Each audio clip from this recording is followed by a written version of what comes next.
Seigneur, comment s'approcher de toi ce matin. Nous qui sommes rien devant toi, Seigneur. Nous qui ne pouvons rien devant toi, Seigneur. Oh, toi, quand tu dis la chose et la chose arrive, Seigneur. Oh, Seigneur, quand toi tu t'élèves, nos ennemis se dispersent, Seigneur. C'est toi qui nous voulons élever nos voix ce matin, Seigneur, vers toi. Mais reçois-moi ce matin tel que je suis, Seigneur, avec toutes mes faiblesses, Seigneur Jésus. Tous mes manquements, Seigneur Jésus. Tout ce qui est tout de mémoire, Seigneur, comble-moi ce matin par l'onction de ton esprit. C'est par ta grâce que nous prions ce matin, nous disons Amen. Oh, acclamons encore le Seigneur Dieu. Excuse-moi, frère, oui. Ce sont des chants qui nous reviennent à l'époque. Quand le Seigneur te parle, surtout, tu essaies de te mettre en communion avec le Seigneur. Amen. Amen. Ce matin, nous allons continuer avec notre programme du dimanche passé. Et nous allons avancer encore un peu plus. Le dimanche passé, nous parlions des valeurs chrétiennes, des valeurs des enfants de Dieu. Comme je disais, tout enfant de Dieu doit avoir à lui le valeur, quelque chose qui correspond, qui se lie à son Dieu. Quelque chose qu'on peut reconnaître son Dieu à travers lui. Que ce soit dans les entreprises, là où nous travaillons, que ce soit dans nos quartiers, nos milieux de vie, nos milieux sociaux. On doit reconnaître quelque chose de Dieu parmi nous. Dans notre façon de marcher, on doit reconnaître quelque chose de Dieu parmi nous. Notre façon de parler avec les autres. Les gens doivent reconnaître quelque chose de Dieu à travers nous, notre comportement. C'est vraiment important pour nous. Les enfants, à l'école, on doit savoir que cet enfant dans sa famille est une famille chrétienne. Comme nous le voyons avec d'autres personnes, on les sent peut-être certains avec des symboles, mais nous, ce sont des valeurs que nous devons avoir. Amen. Ce n'est pas des habits que nous devons porter autour de nous pour qu'on sache que nous appartenons à telle religion. Non. Ce n'est pas des tenues que nous pouvons porter, qu'on sache que nous appartenons à telle religion, comme les moines, comme les bouddhistes. Non. Nous appartenons à des valeurs. C'est quelque chose qui doit sortir en nous, qui doit montrer aux autres qu'effectivement, nous sommes enfants de Dieu. Que ce soit dans le noir, que ce soit dans le milieu où on ne te connaît pas, on doit automatiquement reconnaître en toi que tu es un enfant de Dieu. Et ce sont ces valeurs-là que nous voulons avoir autour de nous. Et dimanche passé, nous avons parlé de beaucoup de valeurs. Et je ne vais pas reprendre aujourd'hui car notre thème n'était pas vraiment les valeurs chrétiennes, était notre identité dans le Seigneur. Amen. Et notre identité en nous, c'est quoi exactement? Ce sont des signes qu'on peut reconnaître du Seigneur parmi nous. Amen. L'identité en soi, c'est quelque chose qu'on peut reconnaître en toi venant d'une autre personne. Dans ce monde, on peut s'identifier à travers les noms de la famille. La famille Monama, par exemple, la famille Bakanda. Quand on parle de Bakanda, est-ce que toi tu ne sors pas de telle famille, des familles Bakanda, des familles Monama? C'est simplement à travers un nom, on peut arriver à nous identifier. Amen. Amen. Mais dans le Seigneur, il y a plusieurs façons aussi de nous identifier. On doit s'identifier à travers le Seigneur. Notre identité qui se trouve en Jésus, on doit le voir à travers nos vies. Et c'est comme cela qu'on peut se dire, oui, effectivement, je suis un enfant de Dieu. Ce sont les points de ressemblance qui doivent nous appartenir, que nous devons avoir autour de nous. Ce point de ressemblance, nous devons l'avoir tous les jours dans notre vie. En fait, que ça soit une identification constante. Que pas aujourd'hui on t'identifie comme étant de la famille Bakanda, le lendemain tu changes de nom parce que tu as été adopté de l'autre côté et que tu as un autre nom. Non. Pour nous, enfants de Dieu, ça doit rester pour de bon. Le reste de notre vie, du début du jour où vous avez accepté le Seigneur, Jésus comme étant votre Seigneur et Sauveur, et que cette identification doit rester jusqu'au retour du Seigneur. Amen. Amen. Et quelle est votre identité? Est-ce que Dieu peut s'identifier aussi en vous? Est-ce que Dieu aussi peut se dire que non, moi j'ai mon nom? Ou soit il y a quelque chose qui me ressemble à travers la vie des frères. Parce que c'est facile que nous identifions. Nous disons, oui, nous appartenons au Seigneur, nous appartenons à la parole de vie Montréal. Oui, c'est facile à dire. Mais est-ce que Dieu s'identifie à la parole de vie Montréal? Est-ce qu'il y a le signe de Dieu? Il y a quelque chose qui ressemble à Dieu dans la parole de vie Montréal? Moi, je dirais oui. Parce que notre foi montre que nous sommes identifiés au Seigneur. Notre engagement vers lui, parce que nous qui sommes ici, nous sommes nés de nouveau. Je dirais peut-être pas des enfants, puisqu'ils n'ont pas encore donné leur vie au Seigneur, ils n'ont pas encore eu le baptême. Mais certains parmi nous, nous nous identifions comme étant enfants de Dieu. Amen. Amen. Et la Bible dit que dans 2 Corinthiens chapitre 5, le verset 11, si quelqu'un est en Christ, les nouvelles choses arrivent, les choses anciennes sont passées, et il devient une nouvelle créature. Amen. Et nous, aujourd'hui, nous sommes une nouvelle créature. Nous nous identifions dans la famille du Seigneur. Tous ceux qui sont nés, parce que nous sommes nés de la famille du Seigneur. Nous sommes nés en Jésus-Christ. Parce que nous avons accepté de donner notre vie à Jésus. Nous l'avons accepté comme étant notre Seigneur et Sauveur. Et automatiquement, nous faisons partie de la famille royale, la famille de Dieu.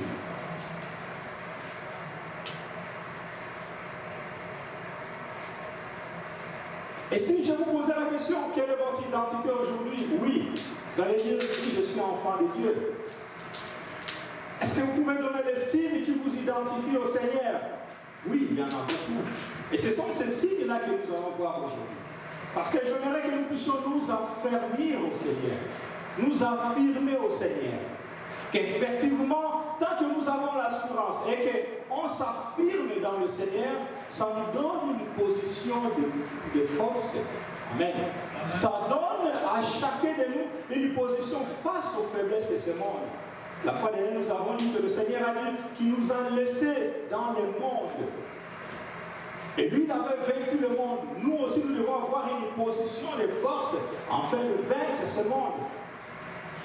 Dans ce monde, il y a beaucoup qui s'identifient à travers le métier. Moi, je suis menuisier, moi, je suis scientifique, je suis infirmier, je suis médecin. Mais nous devons nous identifier, comme je disais, à travers les symboles, à travers la grandeur de notre Dieu. Et la parole de Dieu est un élément important d'identification. C'est à travers la parole de Dieu où tu peux te voir, est-ce que je suis réellement enfant de Dieu? C'est quand en lisant la parole du Seigneur, tu vas te dire, oh non, mais oui, ces choses du Seigneur, ces recommandations du Seigneur sont en moi. Amen. Et si nous ne prenons pas le temps de lire la parole du Seigneur, il nous sera difficile de s'identifier. Pourquoi nous voulons nous identifier? C'est parce que nous voulons vivre la cohésion avec ce qui est écrit et ce que nous faisons. Amen. S'il n'y a pas la cohésion entre la parole du Seigneur et notre vie, il n'y a pas d'identification. Nous voulons que les choses que le Seigneur nous recommande dans sa parole, que ça puisse se refléter dans notre vie, dans la vie de notre tous les jours. Ces choses-là doivent être vécues. Et les autres doivent le voir, parce que notre identification au Seigneur, ça fait office de l'évangélisation. Amen. Amen. Si nous nous comportons bien, nous allons avoir la possibilité d'accomplir la mission du Seigneur qui est à travers l'évangélisation. Dans le passé, j'avais beaucoup d'amis musulmans. Presque, je dirais, la plupart étaient musulmans. Mais je ne sais pas comment est-ce qu'on s'est arrivé amis, puisqu'on travaillait ensemble. Et dans cet environnement, il y avait plus de musulmans qui étaient là-dessus. Mais il y a quelque chose qu'ils comprenaient de moi, c'est qu'ils disaient, oui, nous musulmans, nous avons une vie. Nous avons une protection. Nous avons quelque chose que nous protégeons. Mais la différence avec vous les chrétiens, vous ne les protégez pas. mais c'est lui-même qui s'est fait protéger. Amen. Le Seigneur lui-même s'est fait protéger. C'est le Seigneur lui-même qui tire, qui fait sa publicité. Amen. Ce n'est pas en disant le nom de Dieu plusieurs fois en ce moment nous sommes en train de faire la publicité du Seigneur. Non. Mais c'est lui-même qui s'est fait de publicité. Nous sommes la forme seulement des guides. Mais dans l'autre temps, ce sont les hommes qui font la publicité de Dieu. Amen. Et il est comme ça, il est comme ça. Mais pour nous, c'est Dieu lui-même qui fait. Voilà pourquoi nous devons savoir à qui est-ce que nous nous identifions. Amen. Et ce matin, nous allons voir beaucoup de choses, beaucoup de ressemblances qui sont dans notre Dieu, que nous, en tant qu'enfants de Dieu, nous devons l'avoir à nous. Amen. Qu'est-ce qui prouve que si réellement vous êtes enfants de Dieu? La Bible dit dans 1 Thessaloniciens chapitre 5, verset 6, vous êtes tous les enfants de la lumière, les enfants du jour. Nous ne sommes au point de nuit ni des ténèbres.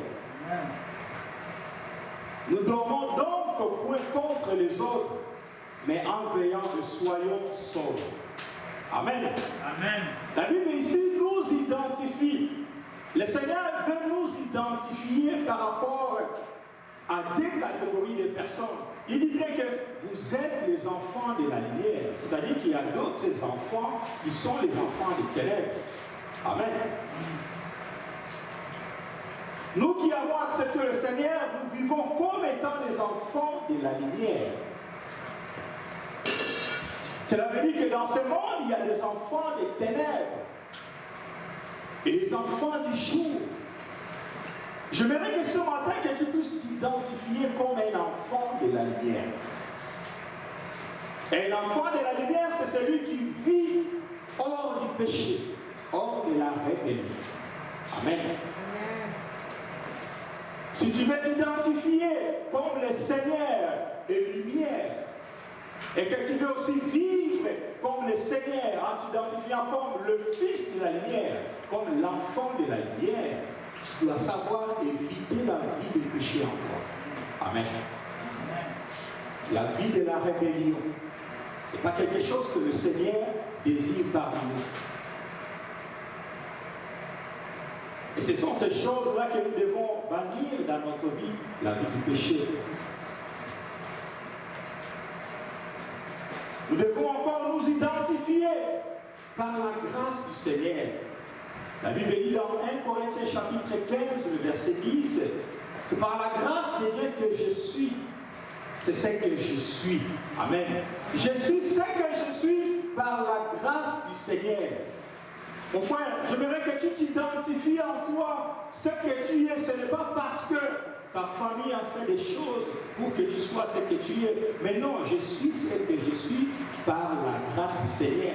1 Corinthiens chapitre 15, le verset 10.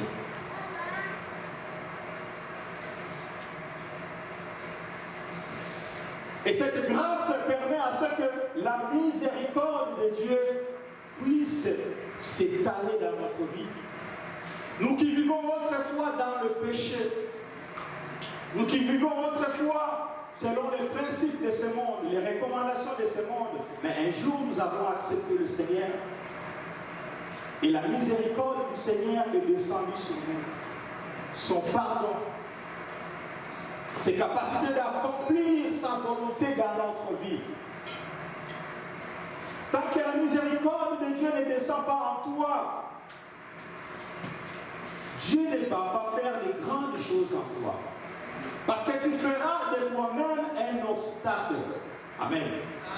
Là où Dieu veut avancer en toi, si son pardon, son amour ne s'établit pas en toi, il n'aura pas le temps de penser à toi.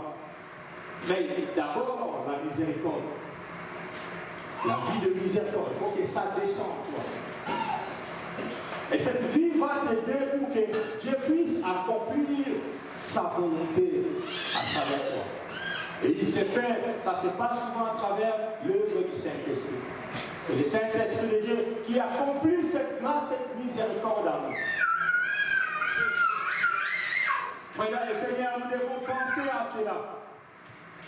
Notre identification au Seigneur doit s'accomplir quand nous marchons et nous disons à nous que nous sommes le temple du Saint-Esprit.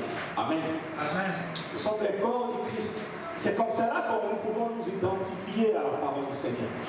Nous pouvons nous identifier au Seigneur. Le temple veut dire un regroupement, un lieu. Mais pour nous, en tant qu'enfants de Dieu, c'est comme une vie de société. Nous sommes le temple du Seigneur. C'est là où les hommes, les femmes viennent dans un temple se regrouper. C'est un symbole d'un endroit fermé, un symbole d'un endroit qui peut accueillir d'autres personnes.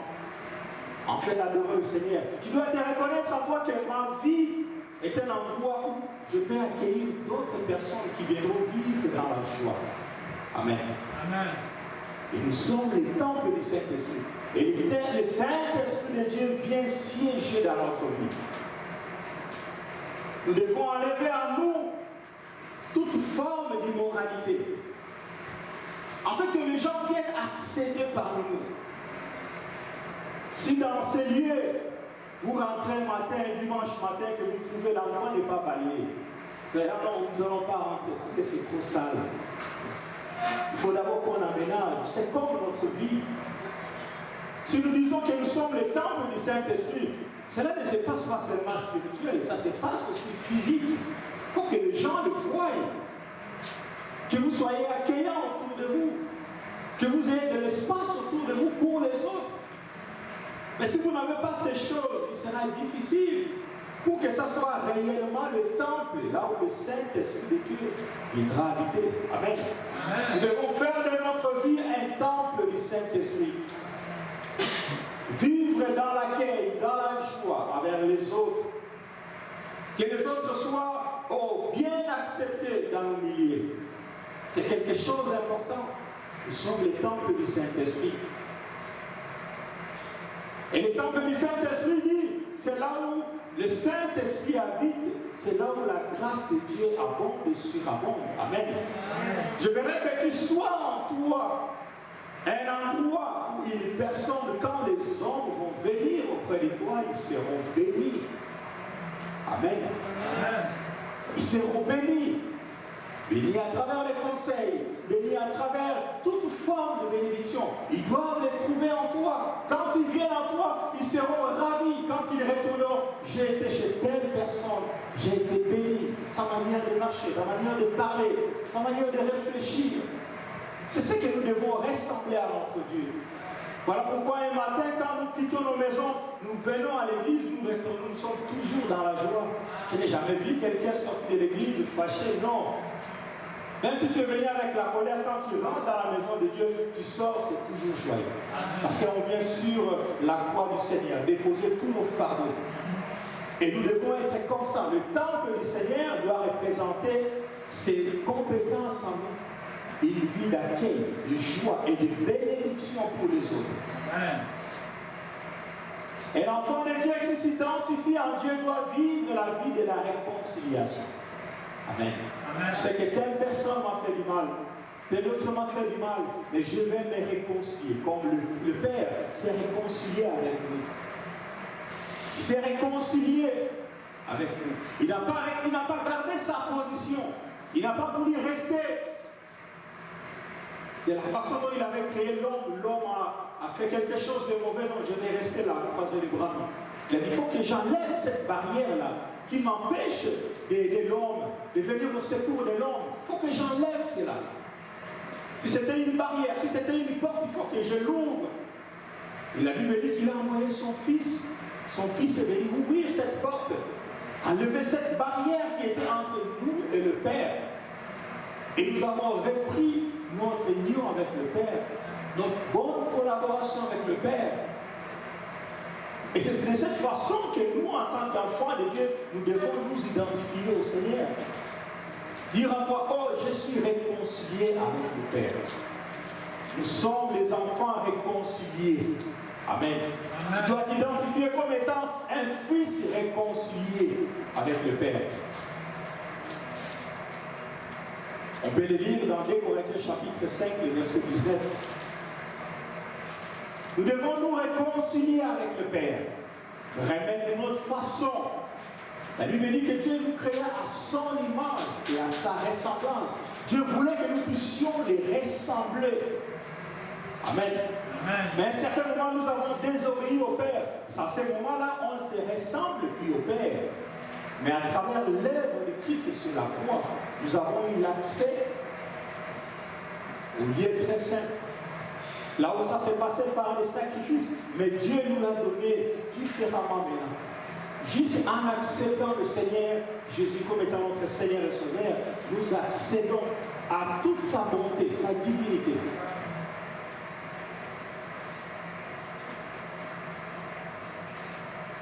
Et dans cette identification, nous pouvons dire que nous sommes amis avec le Christ. Amen. Amen. Le Seigneur Jésus nous accepte de nous prendre comme étant son ami. Il dit dans sa parole qu'il aimerait là où il est, là où il est avec le Père, que nous aussi, nous y soyons. Amen. Quel genre d'amour. Tu as un ami que tu t'estimes, tu te dis, bon, lui, il est d'une grande famille. Mais cet ami dit, moi, là où je vais, dans notre maison, j'aimerais que nous puissions aller avec toi. Quelle joie que tu auras. Il va m'emmener là où ils habitent, avec son Père. C'est ce que Christ a fait par nous. Et en nous identifiant, je vais vous emmener là où moi je serai, que vous y soyez. Dieu était tellement amour par son sacrifice. Christ était tellement amour par son sacrifice. Il n'a pas regardé sa souffrance, il a regardé la mission qu'il avait du Père. Je vais vous emmener. Et c'est comme ça que nous, en tant qu'enfants de Dieu, nous devons nous identifier. Nous devons nous identifier comme étant amis du Seigneur. Amen. Amen. Amis du Christ. Et celui qui est ami du Christ, c'est celui qui marche de la même manière que Christ. Celui qui se comporte de la même manière que Christ.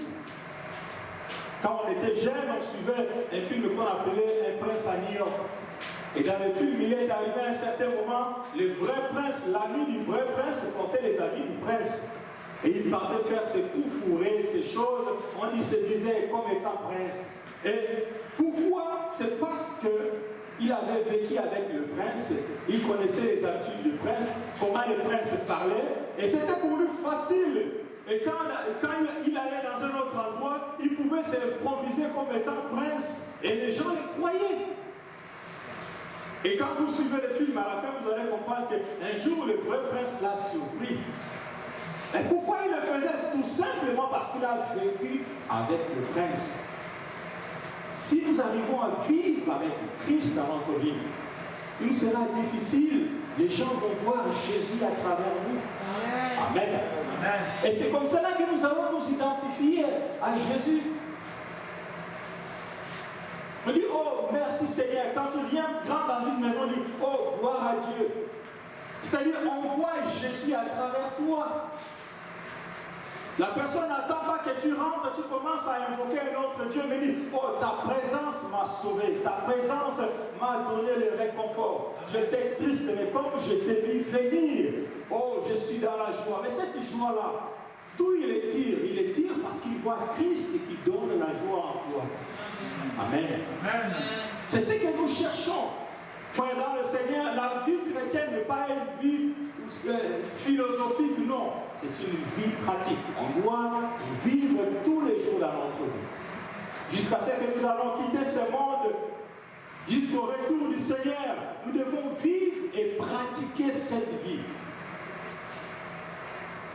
Quand on parle du péché, quand on parle de ceci, nous, on doit le vivre. C'est facile. On peut arriver à tomber un jour, mais ce qui est important, c'est de se relever, de se repentir et d'aller de l'avant. Pourquoi nous devons nous identifier au Seigneur? Parce que le jour qu'il reviendra, parce que nous sommes certains que le Seigneur reviendra. Amen. Et le jour qu'il reviendra, lui-même va s'identifier à nous. Amen. La Bible dit que nous le verrons tel qu'il est. Et il saura que ça, c'est mon fils, je vais aller le voir. La Bible dit que ces jours-là, même les femmes qui seront enceintes, ça sera difficile. Ceux qui seront dans la pas ce qui se passe au salon. Ça sera comme un éclair, un silence total. Frère dans le Seigneur, nous devons nous identifier au Seigneur. Afin que ce jour-là, quand le Seigneur viendra, il sera face à moi. Amen. Moi, je veux le voir. Amen. Tu vas dire que je veux le voir, même si les gens disent, ça fait 2000 ans qu'il a promis. Oui, je suis certain que le Seigneur viendra. Amen. Amen. Pour cela, nous devons nous préparer. Nous devons préparer notre vie à recevoir le Seigneur. Et quand le Seigneur viendra, nous allons nous identifier facilement. Il verra des signes. Comme le Seigneur, comme le Père Céleste avait dit aux enfants d'Israël, le jour de la Pâque, tuez un agneau, mettez son sang sur les linteaux de votre porte. C'était pour s'identifier. Et quand l'ange viendra, il verra là, cette maison qui a été déjà identifiée a des symboles. Il y a quelque chose qui symbolise qui est la mort et la résurrection à travers le sang. Amen. Et ceux-là sont déjà morts, ils sont déjà ressuscités, ils sont à moi, ils m'appartiennent. Ils mettent les signes. Et nous aussi, nous devons avoir en nous, dans cette vie, des signes qui vont nous identifier au Seigneur. Quand le Seigneur viendra, il verra, oh, ça c'est mon fils, ça c'est mon enfant, ma fille, c'est quelque chose d'important. Nous devons nous identifier. L'identification, c'est quelque chose d'important. Nous pouvons les lire dans 1 Jean chapitre 3, le verset 1 et le verset 2. Nous devons nous identifier au Seigneur, comme le Seigneur est venu faire sa mission, accomplir sa mission. Nous aussi, nous sommes le pèlerin. Nous sommes le pèlerin dans ce monde. Nous nous identifions comme étant le messager, comme des gens sur lesquels le Seigneur a donné une mission. Et cette mission, nous devons l'accomplir jusqu'à la fin, comme le Seigneur l'a fait. Et quand on est dans une mission, on ne regarde pas tout ce qu'on a autour de nous. Quand on est dans une mission, on voit la volonté de celui qui nous a envoyés. Si quelque chose nous manque, ne pleurnichons pas, mais demandons à celui qui nous a envoyés. Oh Père, équipe-moi pour que j'accomplisse ma mission. Amen. Un enfant de Dieu, c'est ça sa prière. La prière d'un enfant de Dieu, ce n'est pas d'être entouré de bien de tout ce monde, non. Mais simplement de demander au Seigneur, Seigneur, donne-moi ce qu'il faut, afin que je sois capable d'accomplir ta mission. Si je dois aller à l'église, Seigneur, ici, on ne marche pas à pied. Avec les taxis, je vais prendre du retard. Avec les autobus, je vais prendre du retard. Mais Seigneur, je veux un moyen de déplacement, donne-moi une auto, afin que je me déplace et arriver à l'heure. Et le Seigneur va te le donner. Tu fais les études, Seigneur, oh Seigneur, je fais les études, afin que je puisse avoir la science à moi. Et cette science va m'aider à comprendre tes mystères. Parce que quand on étudie, notre cerveau est en train de s'ouvrir. Et quand ça s'ouvre, ce n'est pas seulement que ça s'ouvre pour le monde, mais ça s'ouvre aussi pour recevoir des choses du Seigneur. Même si les choses du Seigneur sont spirituelles. Mais la manière dont l'intelligence rentre en nous, ce n'est pas une manière aussi physique, non. Nous devons nous identifier au Seigneur à travers cela. Demander au Seigneur dans notre prière, Seigneur, accompagne-moi. On t'envoie en mission aux États-Unis, on te dit, bon, voilà, tu vas aller travailler là-bas comme étant directeur adjoint de telle compagnie. Mais quand tu vas, c'est la compagnie qui t'a envoyé. Il doit te mettre la maison à disposition. Il doit t'aider pendant son séjour. Si tu as besoin de quelque chose, tu appelles la compagnie. C'est comme nous aussi en tant qu'enfants de Dieu. Nous devons à chaque fois rappeler à notre Seigneur, oui Seigneur, tu m'as envoyé dans ce monde. Il faut que tu équipes ma maison, donne-moi un moyen, je vais me loger, je vais dormir, et comme ça je vais te servir. Et le Seigneur pourvoira tout cela pour nous. Amen. C'est ça la mission que le Seigneur nous a donnée.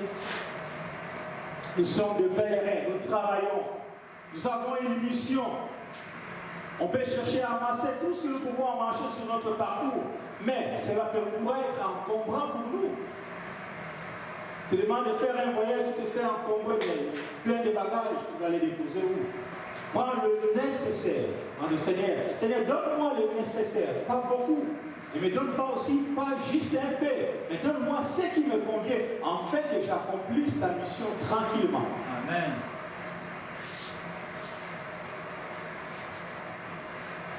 Dans notre identification, nous sommes citoyens citoyens du ciel. Amen. Amen. Nous appartenons à cette grande nation. Vraiment une joie illimitée, une grande nation illimitée.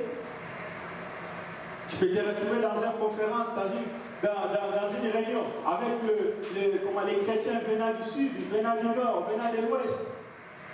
Et tu t'identifies, oh, moi aussi je fais partie des chrétiens, venant du nord, du Canada. C'est ça la joie, citoyen du ciel. Tu fais partie des nations du ciel. Amen. Amen. Et c'est tellement important. Et quand on s'identifie comme étant citoyen du ciel, on est guidé, on est orienté par les normes célestes. On ne peut pas être un citoyen du ciel comme citoyen de cette nation, mais on est orienté par les citoyens d'une autre nation. Ça ne se passe pas comme ça. Il faut avoir les valeurs de cette nation en toi. On va dire, mais oui, tu dois avoir les valeurs de cette nation en toi. Et nous aussi, en tant qu'enfants de Dieu, si nous disons que nous sommes citoyens du ciel, nous devons marcher selon les guides, l'orientation, les normes de cette nation, les normes du ciel. Et en marchant, nous avons droit à notre héritage. Amen. Amen. Puisque nous faisons partie de cette nation. Voilà pourquoi des fois il nous demandait en priant, lui a dit, priez pour la nation sur laquelle vous êtes. Si cette nation, vous priez pour cette nation, et que cette nation est bénie, mais vous aussi vous serez bénis. Amen. Mais si vous priez pour la destruction de cette nation, vous ne serez pas bénis. Vous priez pour la destruction de votre famille, de votre foyer. Mais si votre foyer est détruit, vous aussi automatiquement vous êtes détruits. Nous devons prier pour cette nation. Parce que si cette nation est bénie, il y a beaucoup de choses. Dieu est dans cette nation, toi aussi tu prendras ta part. Amen. Amen.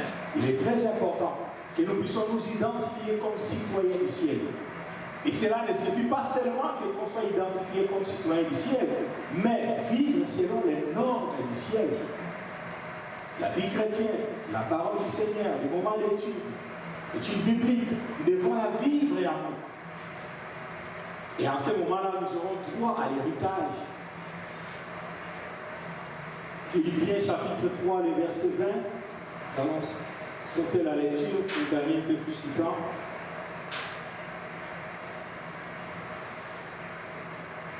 Et en s'identifiant, on doit s'identifier comme le Seigneur est saint et le Seigneur est juste. Nous aussi, nous devons nous identifier dans la sainteté et dans la justice. Amen. Amen. Et la justice de Dieu, ce que j'aime dans la justice de Dieu, ce n'est pas de trancher. Dans la justice de Dieu, ce n'est pas de dire que tel a raison, tel a tort. Non. La justice de Dieu se repose sur son amour. Amen. La justice de Dieu se repose sur son amour. Ce n'est pas de donner raison à telle personne, de donner tort à telle personne, non. Dans la Bible, il y avait une femme qui avait commis l'adultère face à Christ et face à tout le monde qui l'accusait. Christ a regardé, il a dit, mais si parmi vous, il y a quelqu'un qui n'a pas fait du mal, qui commence à jeter la pierre à cette femme, mais ça a rendu la justice envers cette femme. Mais c'était une justice d'amour, afin d'amener cette personne à comprendre de ne plus faire du mal. Amen. Amen. Il y avait deux femmes qui étaient en train de discuter un enfant. Mais face à la justice de Dieu, il fallait établir qui avait l'amour pour cet enfant. Amen. Qui aimait vraiment cet enfant. Ce n'était pas des tranchées. Telle a raison, telle a tort, non. Mais qui avait vraiment de l'amour envers cet enfant. C'est celui qui avait pleuré quand on avait dit qu'on devait découper l'enfant. C'est là où se repose la justice de Dieu. La justice de Dieu est fondée sur son amour, sa grandeur. Si vous voulez que Dieu soit juste, vous savez, vous saurez que dans sa justice, vous allez voir l'amour. Et c'est plus grand amour. Amen. Amen. Il a envoyé son fils mourir sur la croix pour nous. Et dans la mort de Jésus-Christ, l'amour que Christ a manifesté, c'est là où nous sommes justifiés. Son sang a coulé. Le sang de Christ a coulé pour l'amour de son peuple. Il n'a pas regardé, non, je vais donner la victoire à telle nation, à telle population, à tel peuple. Non, je vais mourir et mon sang va les justifier. Et nous sommes justes par le sang de Jésus-Christ. C'est l'amour de Dieu manifesté en Jésus-Christ sur la croix. Amen. Éphésiens 4, verset 24. Notre façon de s'identifier dans Jésus-Christ nous prouve que nous sommes nés de Dieu et nous demeurons dans le Seigneur. Le Seigneur dit que nous devons demeurer en lui. Et je disais au début que quand au retour du Seigneur, il faudrait que le Seigneur nous trouve tel qu'il nous a laissé. Et le fait de s'identifier dans la naissance, dans le fait que nous devons demeurer au Seigneur, cela dit que nous puissions marcher dans la responsabilité. Le vendredi, notre sœur Joyce nous a parlé de la responsabilité en tant qu'ouvrier. Ce qui passe mal d'accepter entre guillemets que je suis ouvrier, non. Il faut qu'on soit responsable, qu'on nous voit dans les rêves, qu'on nous voit dans tout ce qui se fait pour l'avancement de l'œuvre. En tant qu'ouvrier, on doit nous voir là-dessus. C'est ça notre responsabilité. Et Christ fait que nous qui s'identifions à lui, que nous soyons responsables, parce que lui, il a été responsable. Amen. Amen. La Bible dit que ce qu'il lui dit, il accomplit. C'est-à-dire que Dieu ne parle pas en vain. Quand il dit quelque chose, quand il promet quelque chose, il se sent responsable pour exécuter. C'est ça la responsabilité de Dieu. Il n'est pas là pour donner des propagandes, pour dire des mots, des choses qu'il ne va pas accomplir. Non, il dit et la chose arrive. C'est la responsabilité. Et pour nous, en tant qu'enfants de Dieu, si je suis tel membre, j'ai telle responsabilité dans l'Église, je dois le faire correctement. On ne peut pas me tirer dessus qu'on ne me rappelle pas. Mais en tant qu'enfant de Dieu, j'ai la responsabilité. Nous sommes comme des serments, attachés au sceptre. Tant que le sang ne circule pas en nous, c'est difficile de prouver que nous sommes vivants. Amen. Nous devons vivre cette réalité en nous. Si nous sommes dans le Seigneur, et nous devons manifester l'œuvre du Seigneur en nous. Amen. Amen. Nous devons être responsables, frères et sœurs. Nous devons vivre dans cette vie, pas une vie d'utopie, mais une vie réelle. Parce que ce que nous voyons tous les jours autour de nous, ce sont des réalités. Je pense hier, je disais à Papa Paul, je me trompe, je ne sais pas si c'est hier ou avant-hier, j'ai des nouvelles du Gabon, des amis qu'on avait vécu ensemble et qui sont morts comme ça un matin. Bon, je me suis dit, effectivement, nous sommes dans une vie. On était amis le lendemain matin et les autres sont partis et c'est tout. Ça dit que c'est réel. Ce n'est pas quelque chose d'histoire, non. J'étais en train de regarder mes photos, je pense que ça fait 20 ans comme ça. Quand je regardais les photos, je me suis dit, oh, voilà, c'est comment est-ce que j'étais. Et là, à un moment, je me dis, oh, mais Dieu a fait des grandes choses dans ma vie. Regardez jusqu'aujourd'hui. C'est quelle grâce. Nous devons vivre une réalité. Ce n'est pas de quelque chose où on peut se dire, oui, ben, c'est des circonstances, soit c'est des... Non, non, c'est des réalités. Si tu marches dans le Seigneur, tu verras la gloire de Dieu. Amen. Nous sommes membres du corps de Christ. Amen. Quelqu'un qui s'identifie au Seigneur, il est membre du corps de Christ. Nous appartenons au Seigneur. Nous appartenons dans ce grand corps qui est le Seigneur. On ne regarde pas notre taille, on ne regarde pas ce que nous pouvons apporter, mais réellement nous sommes le membre du corps de Christ. Même ce que nous avons ici comme des sourcils, ça joue un rôle important. Quand tu transpires, au lieu que la transpiration rentre à tes yeux, ça les fait dévier à côté. Mais quand tu les regardes, il y a certains qui le coupent. Oui, c'est bien de les couper. Mais à ce moment-là, vous les sortez du corps. Et quand vous aurez de la transpiration, ça va rentrer sur vous. Amen. Amen. Nous faisons partie du corps de Christ. Chacun de nous, on ne peut pas se minimiser, mais nous devons jouer un rôle important dans la vie de tous les jours. Amen. Amen. Il y a une histoire dans la Bible où on dit qu'il y avait une femme qui s'appelait Dorcas. Cette femme, pendant sa vie, elle faisait beaucoup de dons dans l'église. C'est une réalité. Et la Bible dit qu'un jour, quand elle est morte, elle n'est pas partie prier pour qu'elle revienne à la vie. Non, ce n'est plus elle en ce moment. Mais ce sont ses dons, le geste, ses actions qui l'ont ramenée à la vie. Parce que ceux qui recevaient ces actions ont prié en sa faveur. Seigneur, nous voulons voir encore cette personne. Regarde ce qu'il a fait autour de nous. Frères et sœurs, la vie chrétienne, c'est une réalité. Amen. Si nous voulons aller de l'avant dans le Seigneur, nous devons vivre cette réalité-là. Vivre correctement dans le Seigneur. Et nous allons voir la même Dieu nous accompagner. Ce sont des choses importantes. Nous devons savoir prendre soin des autres, aider les autres. C'est important. Savoir partager, échanger. Le peu de paroles, le peu d'expérience que tu as, donne ça à ton frère, afin qu'il soit épargné de beaucoup de choses qui peuvent lui arriver. Alors pourquoi nous demandons tout le temps aux enfants, suivez l'exemple des parents. J'ai béni le Seigneur. Je me souviens un moment, un jour, ça fait longtemps, nous étions ici à l'église avec Papa Paul. Il me dira que non, voilà, il y a une dame, il y a une sœur de l'église qui a remis de l'argent pour garder, pour préparer à acheter le piano pour son fils. Et un jour, c'était un samedi, nous sommes passés ici, j'ai entendu son fils jouer le piano. J'étais dans la joie. Amen. Je vais demander à ma femme, tout le temps à la maison, je donne cet exemple à mes enfants. Je dis, regarde cet enfant-là. Sa mère cherchait comment lui acheter un piano, en gardant de l'argent à Papa Paul. Mais j'ai entendu cet enfant-là jouer le piano. J'étais dans la joie. Et je donne tout le temps, mes enfants sont témoins, je donne tout le temps cet exemple à la maison. Les enfants doivent écouter les parents, doivent marcher.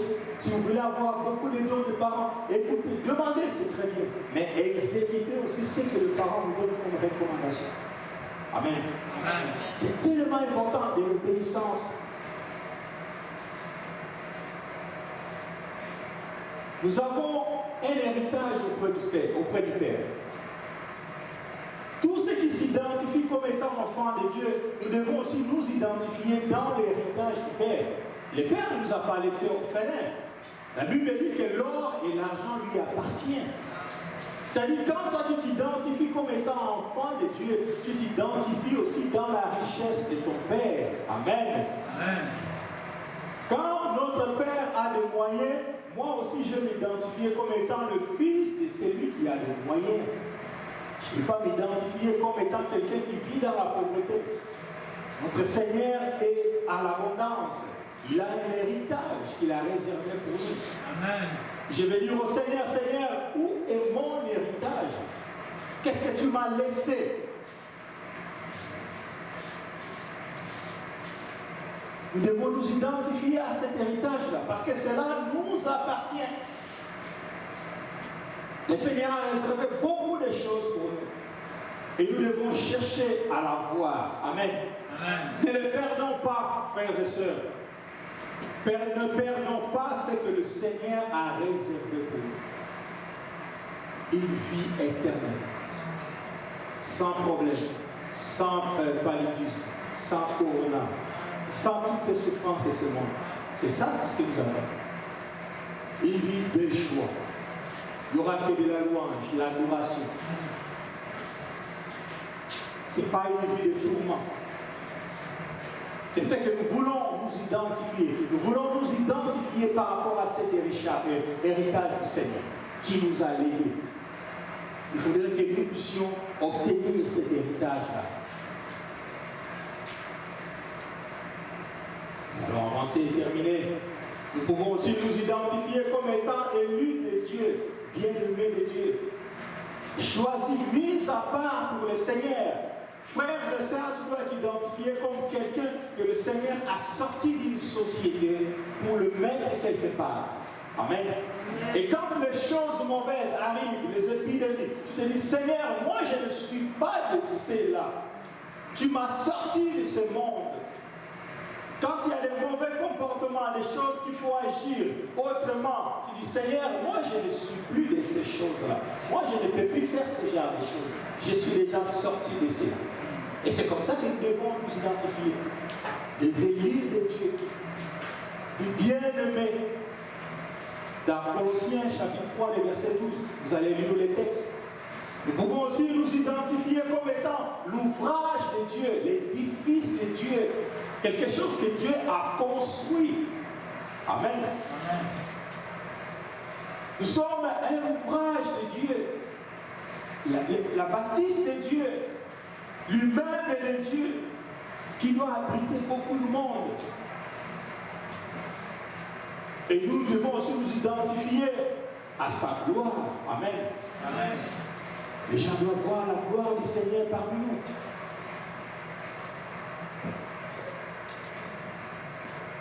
Et nous allons conclure. C'est justement tout ce que nous venons de dire. Je vais m'identifier, je dis, je suis une nouvelle créature. Une créature merveilleuse. Tu dois dire ça en toi-même. Je suis une nouvelle créature. Quelqu'un qui veut t'emmener dans tel chemin, dit non, moi je suis une nouvelle créature.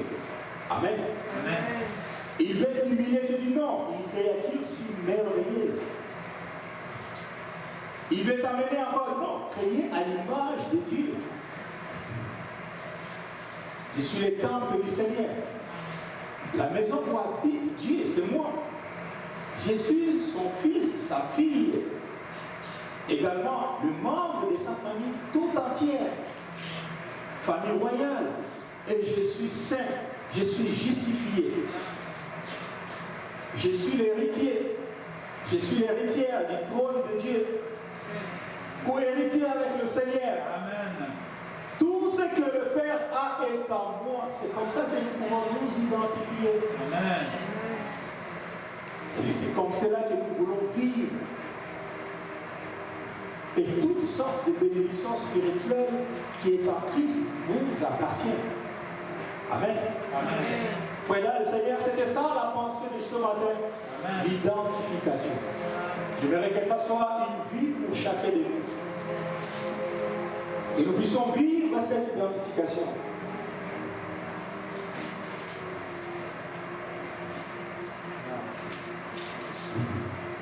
La parole de Dieu, tu es bon. Dieu, tu es bon. Dieu, tu es bon. J'ai beaucoup aimé ces chants ce matin. Tu es excellent. Dieu, tu es bon. Dieu, tu es bon. Oh, son amour est si grand. Tu es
Est-ce qu'on peut acclamer encore très fort pour la gloire du Seigneur? Bien-aimés dans le Seigneur, c'est...